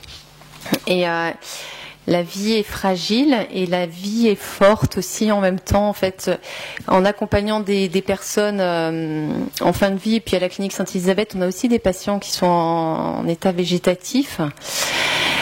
On se rend compte, voilà, que c'est toujours mêlé en fait, la fragilité et la force en même temps, l'envie de vivre et puis la souffrance.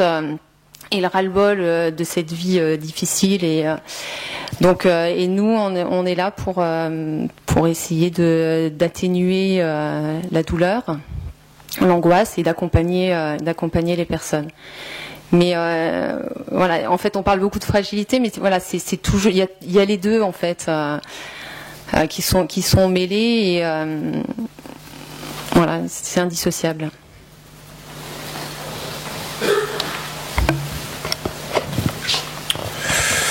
Peut-être sur la fin de vie,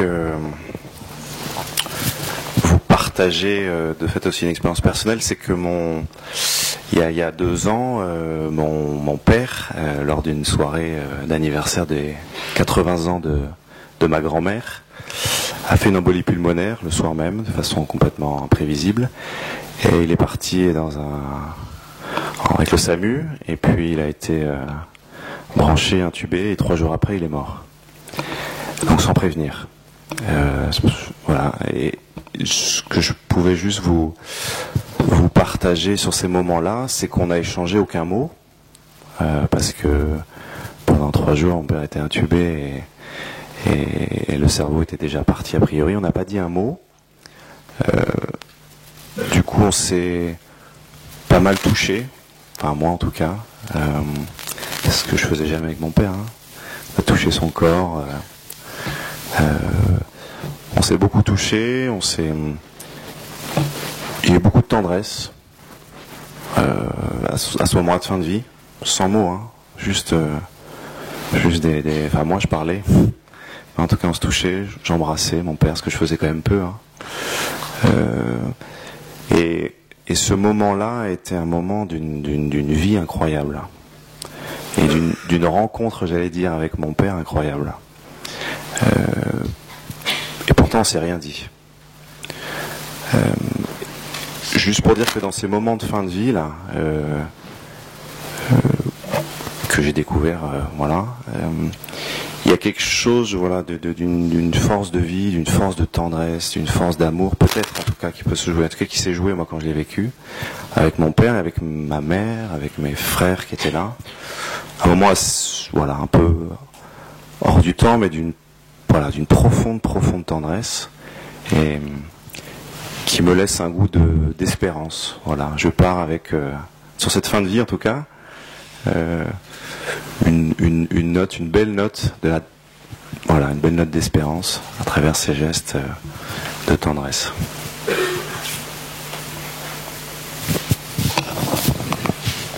Il faut oser après ces témoignages et pouvoir continuer à poser des questions ou échanger, n'hésitez pas.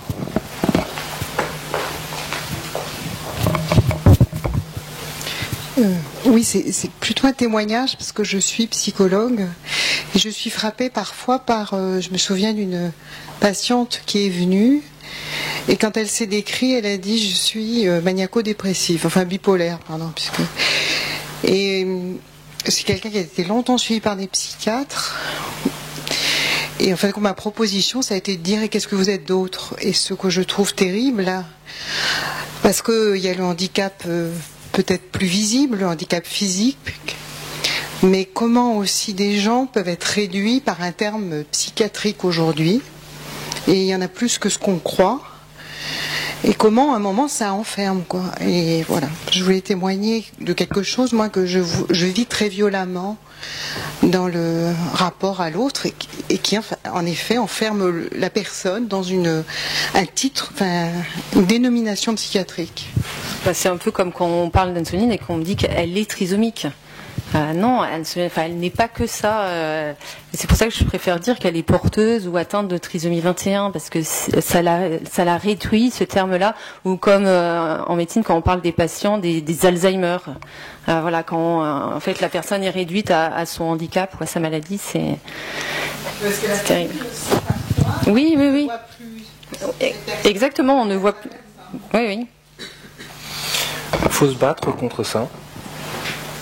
Quand on entend autour de nous cette manière de présenter les personnes réduites à leur handicap ou oui, parce que mais nous aussi on a tendance à mettre les gens dans des cases.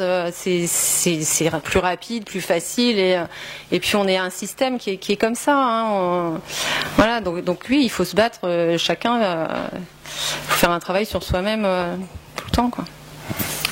C'est vrai que la mise à distance, elle sécurise.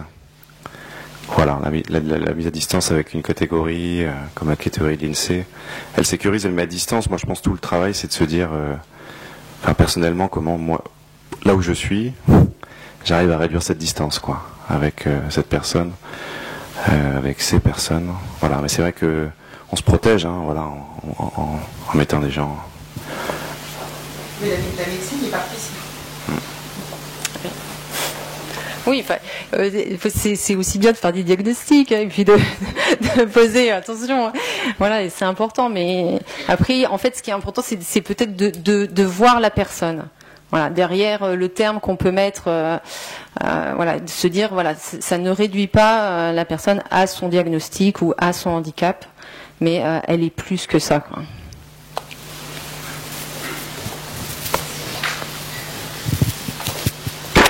Allez-y.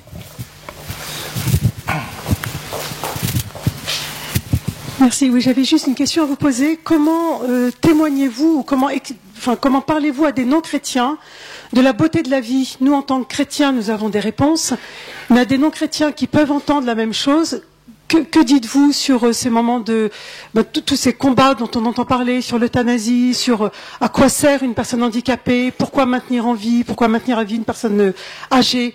Je crois que, en tant que mère, n'importe qui, qu'on soit chrétien ou pas, peut comprendre la relation et l'amour qu'on peut porter à un enfant handicapé, qui soit handicapé, et c'est pas l'apanage des mamans chrétiennes que de voir leur enfant au-delà de leur handicap. Donc je crois que n'importe quelle mère ou parent, peut comprendre ça et peut entendre ce message, voilà, et peut être touché par une personne porteuse de handicap ou qui va rencontrer ou je crois que, moi, j'ai discuté quand j'ai rencontré d'autres mères, qu'elles soient chrétiennes ou pas, on se retrouvait et elles voyaient leur enfant, voilà, avec elles aussi avaient fait une conversion en fait, de voir leur enfant comme il était, et elles s'étaient rendues compte qu'elles l'aimaient, voilà, même si elles n'étaient pas chrétiennes, on partageait toutes le même amour pour notre enfant qui nous transforme. Il y a quelque chose qui me bouleverse particulièrement quand je vais déjeuner à Simon de Sirène, c'est de voir cette fraternité complètement mosaïque. Déjà, comme on est sur des parcours de handicap très variés, on rentre pas dans une catégorie. Donc il y a des gens qui relèvent de ce qu'on appelle de maisons d'accueil spécialisées, c'est-à-dire normalement du très lourdement handicapés, de foyers médicalisés, de foyers occupationnels, de foyers logements, des gens qui vivaient seuls chez eux mais qui disent mais moi ma plus grande souffrance c'est pas mon handicap, ma plus grande souffrance c'est de passer des journées à ne voir personne. Heureusement qu'il y a des soignants qui viennent me voir, sinon je verrais personne. Voilà. Et Simon de Sirène est une proposition sur une anthropologie, une proposition chrétienne. On a en plus la chance d'avoir des bâtiments qui sont adossés pour la première communauté à un monastère bénédictine. À Angers, on va être juste à côté d'une paroisse, etc., etc. À Nantes, pareil. À Lyon, il va y avoir une petite chapelle. Enfin bon. Mais ce que je trouve très beau, c'est que il y a des temps spirituels proposés tous les mercredis à 17h30 pour toute la communauté. Et en général, il y a entre un tiers et la moitié des gens qui viennent. Et puis dans les appartements, chacun ritualise comme il le souhaite en fonction de chacun. Mais Fabien est musulman. Geoffrey, dont je parlais tout à l'heure, est agnostique. Liliane est profondément chrétienne. Et comment parler de la vie, comment à des non-chrétiens, comment parler de cette espérance. Moi, je trouve que on vit là, et il y a plein d'autres lieux comme ça. Nos paroisses doivent être des lieux comme ça. Hein. Quand le pape François parle des zones de fracture du monde, c'est ça dont il parle. C'est des lieux qui renvoient à l'expérience de l'Évangile, des lieux qui nous disent que c'est bien parce qu'on est différent qu'on peut être co-créateur. Et c'est la promesse de l'autre, la promesse que nous sommes capables de cette différence, que l'autre différent n'est pas un danger pour moi. la promesse que l'autre différent est une richesse, et l'autre différent dans sa culture, dans son histoire, dans sa religion. Je pense que tout à l'heure on évoquait cette grande expérience qu'on a vécue en famille, Passeurs d'espoir, nos films, nos livres. Ce qui nous a fascinés, c'est que le regard qu'on a porté sur le monde pendant cette année de reportage, on n'a pas été voir des chrétiens, on a été voir des Chinois en Chine, on a été voir des musulmans, on a été voir des bouddhistes, des hindouistes, des chrétiens en Amérique du Sud. Et en fait, après ça, on a eu un moment de très grosse médiatisation. J'étais invité au journal télévisé, dans les grosses émissions de radio, les machins, etc. Et plusieurs fois, je me suis dit, j'avais la trouille, je me suis dit, ils vont renifler que je suis chrétien et je vais me faire laminer. Et en fait, il y a eu un immense respect. Je me rappelle d'une émission sur France Inter de Stéphane Bern dans Le Fou du Roi, où je témoigne pendant une demi-heure, ils m'interrogent, je leur parle de nos films, de nos livres, etc. Et puis à la fin, il y a une chroniqueuse qui me dit « Ah, mais Laurent Cherizet, c'est super ce voyage que vous avez fait, tout ça, avec vos enfants, on rêverait tous de faire pareil, gna gna gna. Mais est-ce que je peux vous poser une question ?» Alors je dis bah, « Allez-y. » Ça faisait une demi-heure qu'elle en posait des questions. Elle me dit « Mais est-ce que vous n'êtes pas chrétien pour avoir fait ça ?» Et en fait, j'ai senti dans sa question que c'était profondément respectueux. Je fais partie de la communauté de l'Emmanuel. Dans l'Emmanuel, on nous dit c'est feu rouge, feu vert. Il faut y aller quand il y a un feu rouge. Quand il y a un feu vert, il faut être respectueux. Oui. Et j'ai senti que c'était un gros feu vert. Et en fait, c'était le 4 janvier.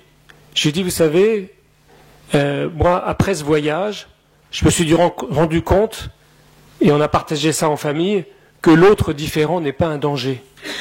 On a été incroyablement accueillis. En plus, on faisait nos films, mais on demandait aux gens qu'on filmait d'habiter chez eux avec leurs enfants. Donc, on plongeait vraiment dans la marmite de la différence, si vous voulez. Et j'ai dit, mais je me suis rendu compte que ça soit en Sibérie, les terres de Solzhenitsyn, que ça soit en Chine, que ça soit au Rwanda après le génocide, que ça soit au Pérou, etc. Partout, on a été accueillis comme une promesse. L'être humain a soif de la rencontre de l'autre. Et quand on dit « j'ai pas peur de toi », mais les bras s'ouvrent. Les bras s'ouvrent grands, c'est ce qui se vit dans nos communautés. Venez, les bras s'ouvrent grands. Vous êtes bienvenus. Et je me suis dit après ça, pourquoi elle m'a posé cette question? Alors j'ai continué en disant, et voyez, depuis qu'on a fait ce voyage, je peux vous affirmer que mon premier credo, c'est que j'ai foi en l'homme. J'ai profondément foi en l'homme. Et je trouve que c'est important qu'on l'affirme dans une époque où on a l'impression qu'on est trop différents pour vivre ensemble. Samuel Huntington a écrit Le choc des civilisations. C'est ce qui a créé ce bourbier au Moyen-Orient quand même. Hein, parce qu'il disait qu'on était trop différents pour s'entendre. Récemment, je ne sais plus quel cardinal a dit, c'est pas le choc des civilisations, c'est le choc des ignorances. J'aime bien ça. Vous voyez, on est fait pour s'entendre, on est fait pour s'aimer dans nos différences. Et du coup, j'ai continué, toujours à ce micro de France Inter, en disant, et j'ai foi en l'homme, parce qu'on a été accueillis partout. Alors, on a évité les endroits où risqués, évidemment, il ne faut pas être naïf, mais j'ai vraiment foi en l'homme qui a soif de l'autre. Et puis, j'ai pu conclure, parce que je sentais qu'elle m'écoutait avec un sourire, j'ai dit, et puis, j'ai fait une expérience à 25 ans, et j'ai découvert que cette foi en l'homme, c'est parce qu'on a soif d'amour, d'aimer et d'être aimé, et qu'à cette soif d'amour, il y a une source. Et cette source, c'est celle qui a été révélée au monde par ce petit enfant de la crèche. Et là, ce qui m'a bouleversé, c'est que plutôt que d'enclencher de la polémique, il y avait 80 auditeurs dans l'auditorium de Radio France, ils ont tous applaudi. Et je me suis dit, notre espérance chrétienne, elle est là. Notre dialogue avec le monde, il est là. Notre dialogue avec le monde, c'est pas qu'on est meilleur, c'est pas qu'on détient quoi que ce soit, c'est juste qu'on a foi en l'homme. Et que quand on a foi en l'homme, on dit l'homme est aimable, et à ce moment-là, on peut dire qu'il y a une source à cet amour. Voyez ? Après, pour répondre à la question aussi dans la lignée de Laurent, on n'est pas tous à l'aise avec la parole. Et le meilleur témoignage, c'est peut-être de vivre avec. Jean Vanier, là, sur la question des grandes manifs pour la vie, etc., on lui a posé cette question aussi, sur comment s'engager. L'argent nous disait, voilà, les manifs, pourquoi pas ? Pourquoi pas ? Mais qu'est-ce qui se passe après ? qui est là pour s'engager. Voilà, qui est là derrière pour s'engager, quoi. Alors peut-être le meilleur témoignage pour nous chrétiens, ceux qu'ils sont en tout cas, c'est peut-être de s'engager auprès des gens fragiles, et ça sans forcément de mots, ça parle, ça touche, comme dit Laurent, ça interpelle, ça, voilà, et ça il y a beaucoup de lieux pour le vivre, hein. Je vois nos amis de la fraternité Bernadette là-bas, il y a beaucoup de lieux comme ça sur Marseille, proche de chez nous, quoi, où on peut faire cette expérience d'engagement, voilà, et ça je pense que c'est un des meilleurs témoignages, voilà, qu'on s'engage, ça parle, ça monte notre foi en l'homme, ça touche, et puis ça impose souvent le respect. Tu me permets de faire une pub pour Simon de Sirène? Pour Simon de Sirène aussi, bien sûr. Non, parce qu'il y a un petit groupe qui est en train de mûrir le projet d'une communauté Simon de Sirène à Marseille. Ils ont démarré depuis 1 an en se rencontrant une fois par mois. Ils sont une quinzaine, ils font des moments comme ça de fraternité. Ils rient beaucoup et ils rêvent un jour qu'il puisse y avoir des maisons, etc. Donc voilà, si ça vous parle, vous allez sur le site Simon de Sirène et vous aurez les... Il y a les grandes mobilisations sur certains moments et puis les grandes mobilisations au quotidien. Est-ce qu'il y a d'autres personnes qui souhaiteraient poser des questions ?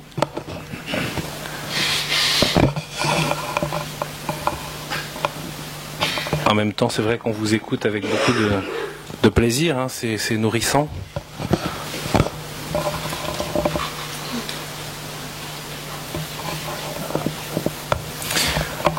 Alors moi je vais poser peut-être la dernière question du coup. Hein. Quel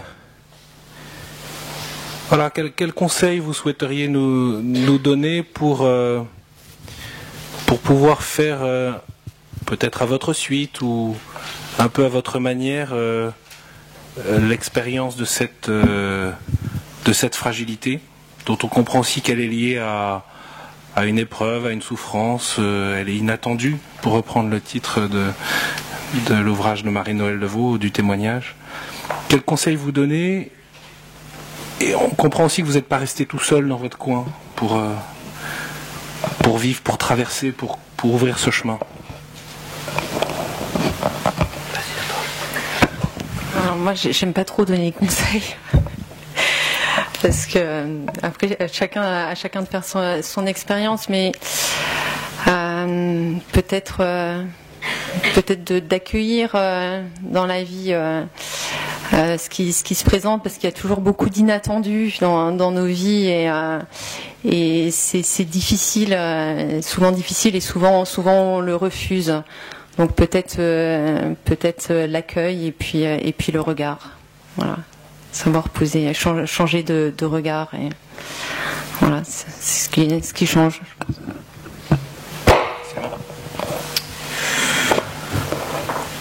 Peut-être de laisser parler plus souvent l'enfant en nous là qui a soif d'amour, cet enfant que j'évoquais là. Peut-être se laisser faire tomber un peu ses barrières et laisser parler cet enfant là qui dit j'ai besoin que tu m'aimes. Ça permet, en le laissant écouter, d'entendre celui qui est en face, quoi, et qui a le même cri souvent. Aime-moi. Et ça, voilà. Donc, je pense que ce serait une petite chose. Et ça se vit partout, avec ses enfants, avec ses collègues, à Simon de Sirène, à l'Arche, un peu partout.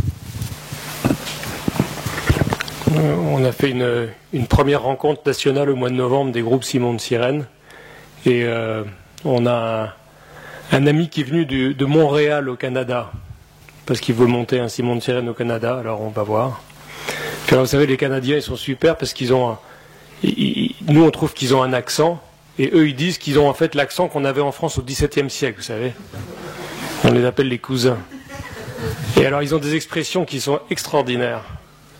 Et à la fin de la session, il dormait à la maison, et au petit déjeuner, il me dit: ah mais Laurent, ça m'a illuminé ce qu'on a vécu là ensemble, ça m'a illuminé à l'intérieur. J'ai mis du temps un peu à comprendre.